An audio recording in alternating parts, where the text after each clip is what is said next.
Delimitation தொகுதி மறுசீரமைப்புன்னு ஒரு சட்டத்தை வந்து பிஜேபி எடுத்துட்டு வராங்க. அப்படின்னா என்னன்னே நிறைய பேருக்கு தெரியாம இருக்கு. சுருக்கமா சொல்றேன் கேளுங்க.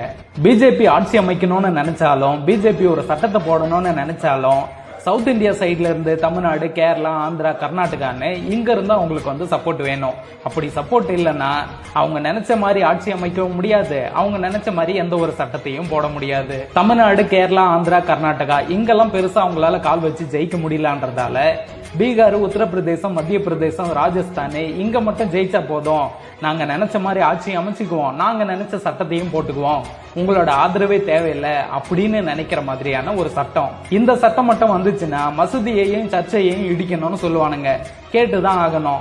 எல்லாரும் இந்துவா மாறணும்னு சொல்லுவானுங்க, கேட்டுதான் ஆகணும். தமிழ் இங்கிலீஷ்க்கு இடம் இல்லை, இனிமே ஹிந்தியில மட்டும்தான் படிக்கணும்னு சொல்லுவானுங்க, கேட்டுதான் ஆகணும். கூலி வேலை செய்யறவனோட மகன் வந்து டாக்டர் ஆகக்கூடாதுன்னு சொல்லுவான், செருப்பு தைக்கிறவனோட மகன் வந்து இன்ஜினியரிங் ஆகக்கூடாதுன்னு சொல்லுவான், சாக்கடை ஆடுறவனோட மகன் வந்து வக்கீல் ஆகக்கூடாதுன்னு சொல்லுவான், கேட்டுதான் ஆகணும். ஏன்னா இந்த சட்டம் எல்லாம் போடுற அளவுக்கு அவனுக்கு ஆதரவும் அதிகாரமும் வடக்குல இருந்து கிடைச்சிரும். நம்ம என்ன கத்தனாலும் அவனுக்கு கேட்காது, கேட்கவும் மாட்டானுங்க. இதை எதிர்த்து சீமானும் விஜயும் பேசுவாங்களா? பேச மாட்டாங்க. ஏன்னா அவனுங்களுக்கு அடிப்படை அரசியலே தெரியாது, டீலிமிட்டேஷன் என்னன்னே தெரியாது. அப்ப அதிமுக எதிர்த்து பேசுமான்னு கேட்டீங்கன்னா கண்டிப்பா பேச மாட்டாங்க. ஏன்னா பிஜேபிக்கு கீழே இருக்கிற, செருப்புக்கு கீழே இருக்கிற மண்ணுக்கு கீழே போய் உட்காந்துட்டு இருக்கானுங்க. அவங்களை எதிர்த்து கண்டனம் இல்ல, வாயை திறந்தாவே அவனுங்க வெட்டுவானுங்க. அப்ப இதை எதிர்த்து யாரு தீவிரமா சண்டை போடுறது? கண்டன அறிக்கை, கண்டன வீடியோ, கருப்பு கொடி போராட்டம்னு திமுக மட்டும் தானே பண்ணுது, ஸ்டாலின் மட்டும் தானே பண்றாரு.